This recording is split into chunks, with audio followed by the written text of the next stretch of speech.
RFI y France 24 presentan Carrusel de las Artes. María Carolina Piña.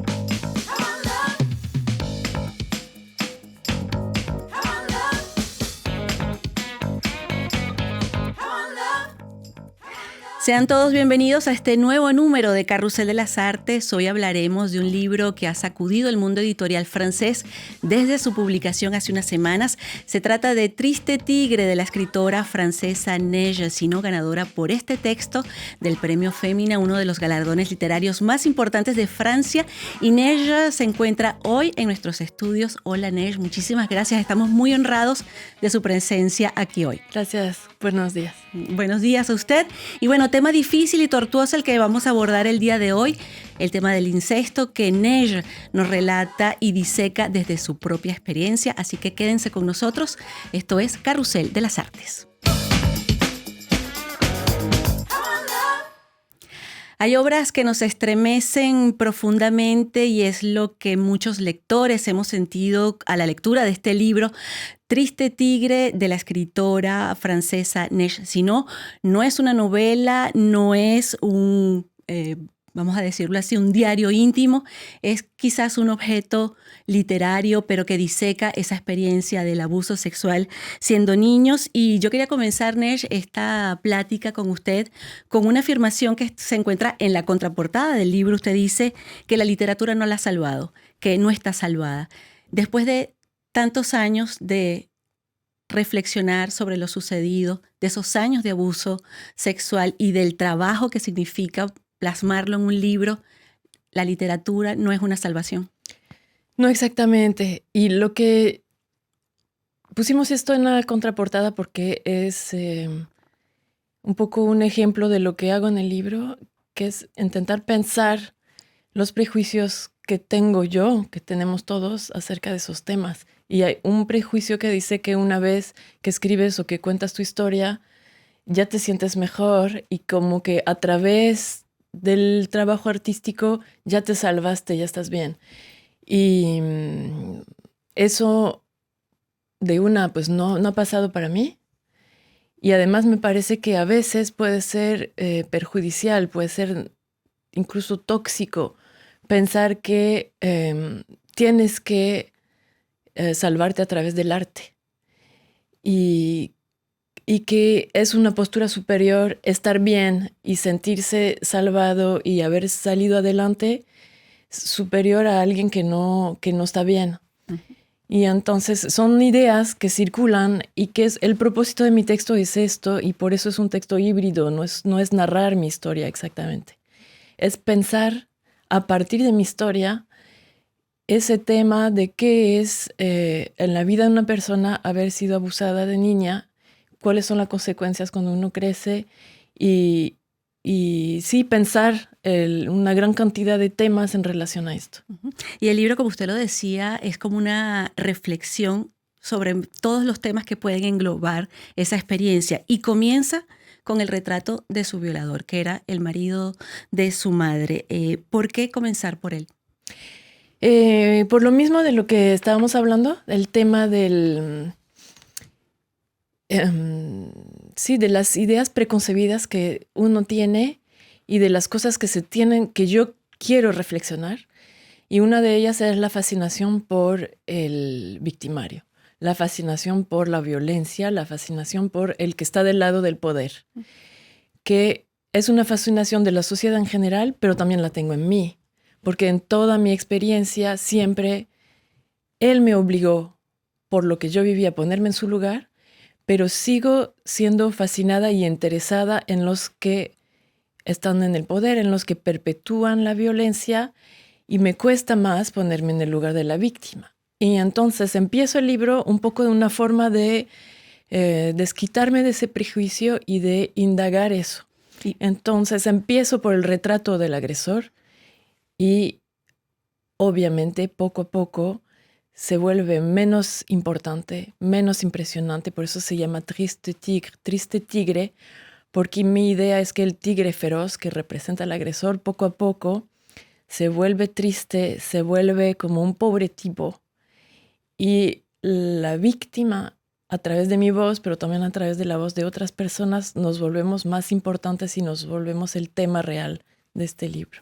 Y usted se analiza usted misma, a su padrastro, a su madre. No hay nada que haya usted querido evitar, examinar en esa reflexión sobre lo pasado. Ujú, exacto, al revés, ¿no? Cuando me di cuenta de lo peligroso que es hablar de todos esos temas que han sido silenciados y que crean en la sociedad, pero también en la cabeza de uno mismo, cuando te pones a pensar en esas cosas, te pones en peligro, te atreves a hacer eso,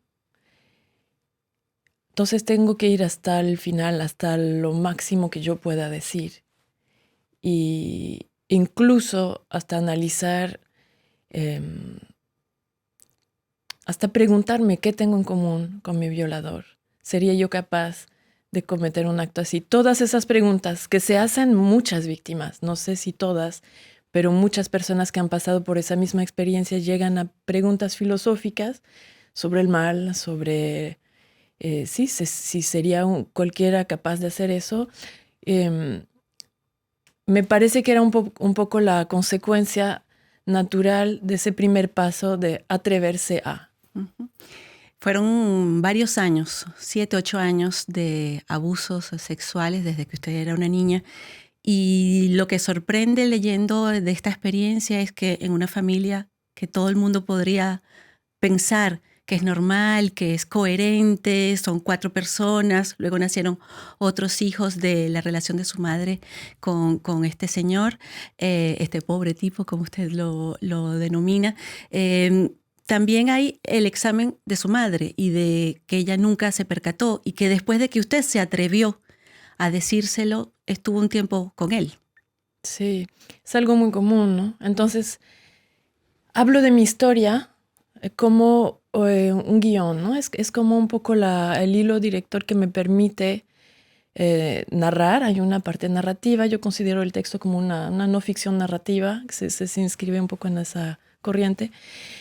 Y sí, es mi historia, pero también es una historia que se conecta con muchas historias. Y eso es lo más común, que nadie se da cuenta. Es parte de lo extraño de ese tipo de violencia, que el silencio es parte de, no es una consecuencia de la violencia, es parte de la agresión. Es una violencia que nadie ve, que existe en todos los ámbitos, todas las clases sociales, en todas partes. Y lo más común es que nadie se dé cuenta. Entonces mi madre no se dio cuenta y lo pongo en el libro como parte de mi historia, pero también como un puente para pensar qué nos pasa como sociedad, para que no veamos eso. ¿Qué pasó entre esos años en los que terminó la agresión hasta el momento en escribir el libro? ¿Qué pasó y cuándo fue como decían en francés, el déclic, el impulso para escribir? Eso. Siempre escribí un poco sobre eso, pero bajo la forma de ficción. En mis otras novelas, mis cuentos, mi trabajo ha sido un tema importante, el maltrato, el abuso, las situaciones de violaciones, pero me costó mucho trabajo tomar la decisión de escribirlo en primera persona y asumirlo como mi historia. Y eso ha sido un proceso muy extraño que me ha costado, yo creo, 25 años para decidir, tomar esa decisión de decir, lo voy a contar como mi historia personal. Cuando descubrí esa forma de la no ficción que me permite a la vez narrar y a la vez pensar y a la vez llamar en el libro citas, otros libros, programas de radio, cosas que he escuchado, cuando encontré esa forma que hace que no es solo mi historia personal, pero también un ensayo de algún modo, eso me permitió salir de esa sensación de estar encerrada en lo íntimo, que eso me prohibía, no me dejaba atreverme a usar la primera persona. Uh-huh. Y sí, eso fue un proceso largo pero cuando me di cuenta que sí iba a ser posible, no fue un esfuerzo. Es algo que me ha salido con mucho entusiasmo. Esa forma, esa posibilidad de usar todas las herramientas que yo he trabajado en todos esos años, en mis textos de ficción, en mi trabajo académico, en un texto que era diferente, eso me ha dado una libertad enorme y yo creo que hace que el texto, a pesar de ser muy oscuro y de tratar de un tema que es gravísimo y de actualidad y terrible, a la lectura sientes algo diferente. Sientes, yo creo que sí, esa energía que a mí me permitió ese atrevimiento y esa forma de escribir, yo creo que se siente al leer. Y es lo que le han celebrado muchos críticos desde la publicación de este libro. Y sin embargo, en el momento en que lo tuvo listo, muchos editores lo rechazaron. También por lo mismo, ¿no? Por lo difícil del tema. ¿Eso lo sintió usted? ¿Cómo lo vivió? No me pareció extraño, porque yo sé que sigue un tema muy difícil, que hay mucho silencio alrededor de esto. Me pareció un poco raro porque en Francia se inscribe en un proceso de Me Too Incest que empezó ya hace 3 años con el libro de, bueno, en el post del Me Too en general, ¿no? Pero ese movimiento que salió después de la publicación del libro de Camille Kouchner, que hablaba de violencia sexual de la cual fue víctima su hermano. A partir de ahí ha habido una apertura de la sociedad muy grande para hablar de esos temas. Ha habido también en Francia muchas denuncias en contra de los sacerdotes de la Iglesia Católica. Todo esto hace que, de algún modo, sí se abre una posibilidad de hablar de eso. Entonces, los rechazos por el tema me sorprendieron un poco. Pero bueno, el libro tiene también ese aspecto que no es una novela, no es un ensayo, es un texto híbrido. Eso hizo que también fue difícil para los editores encajarlo en unas colecciones. Pero sí, yo entiendo que es difícil hablar de esos temas y por eso es una sorpresa tener tanto interés de parte del público. Y quisiera terminar esta entrevista con una cita de su libro. Usted dice: somos numerosas y numerosos cada año. Cientos de miles de personas se despiertan o se acuestan transformadas en uno de nosotros, un ejército de sombras. Usted habla de esa cualidad después de haber vivido esto, de identificar a otras personas que también quizás hayan sido abusadas. Sí, pues yo creo que también es saber eso que me ha permitido escribir este libro. Saber que en persona la cifra oficial es 1 persona de cada 10 ha vivido un abuso sexual infantil o una violación. Y no una.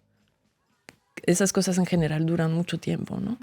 Entonces, no es mi historia personal, es un tema, un fenómeno social en Francia y yo vivo en México. En México también es gravísimo, es lo mismo en todas partes. Eso de saber que no estoy sola, y el deseo de hacer un poco circular esa palabra para que otras personas vivan lo mismo que yo, que haya ese clic en la cabeza de no estoy sola, no estás sola, ¿no? Ese eslogan que cantamos en las manifestaciones feministas es algo muy potente, es algo muy importante. Salir de esa soledad es un paso adelante.